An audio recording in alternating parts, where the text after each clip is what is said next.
एक गांव में एक महारथी हुआ करता था जिसके पास खूब सारी हाथियां थी। वो उन हाथियों को राजा महाराजा को बेचा करता था।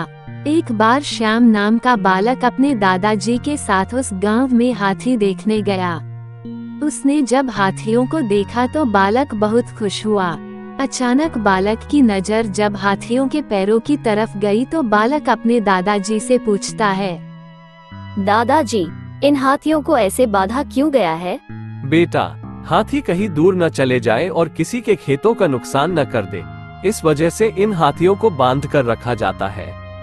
दादाजी, ये हाथी तो बहुत विशाल और ताकतवर दिखाई देते हैं, तो फिर ये इस पतली से जंजीर से कैसे रुके हुए हैं? इनको आसानी से तोड़कर कभी भी यहाँ से जा सकते हैं। हाँ बेटा, ये सच है कि यह जंजीर इनके लिए कुछ भी नहीं। ये चाहे तो एक झटके में इस जंजीर को तोड़कर यहाँ से जा सकते हैं, लेकिन ये हाथी ऐसा नहीं कर सकते।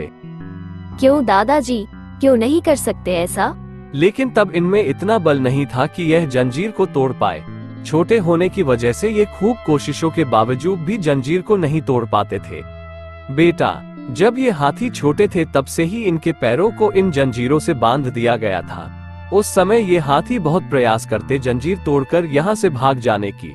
बहुत मन करता था इनका कि ये भी इंसान की तरह पूरी आजादी से यहाँ वहाँ कहीं भी जा सके और अपनी मर्जी से खा पी सके। लेकिन तब इनमें इतना बल नहीं था कि यह जंजीर को तोड़ पाए।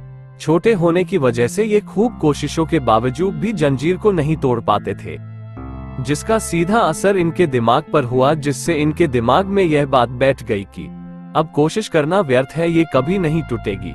ये सिर्फ महारथी ही अपने हाथों से खोल सकता है और बांध सकता है। इस तरह समय बीतता गया और यह अब बड़े हो चुके हैं। अब इनमें इतना बल है कि यह चाहे तो एक जोर से झटके से इस जंजीर को तोड़ सकते हैं। लेकिन वो बात अभी भी इन हाथियों के मन में बैठी हुई है कि यह जंजीर नहीं टूटेगी, जिस वजह से ये कोशिश ही नहीं करते जंजीर को तोड़ने की। दोस्तों, ठीक ऐसा ही अक्सर हमारी जिंदगी में भी होता है। अक्सर इंसान एक या दो बार हारने के बाद या असफल होने के बाद अपने हौसले खो बैठता है और नकारात्मक बातें सोचने लगता है कि अब यह नहीं होगा मुझसे। बस यहीं पर इंसान गलती कर देता है, जिसका नतीजा ये होता है कि वो जिंदगी में सफल नहीं हो पाता। जो इंसान बार बार असफल होने बाद भी कोशिश करना नहीं छोड़ता और एक दिन अपने इसी अथक प्रयास से अपना मुकाम हासिल कर लेता है, कामयाबी उसके कदम चूमती है। तो आप भी अपनी जिंदगी में कभी हार न माने और कोशिश तब तक करते रहो जब तक सफल न हो जाओ।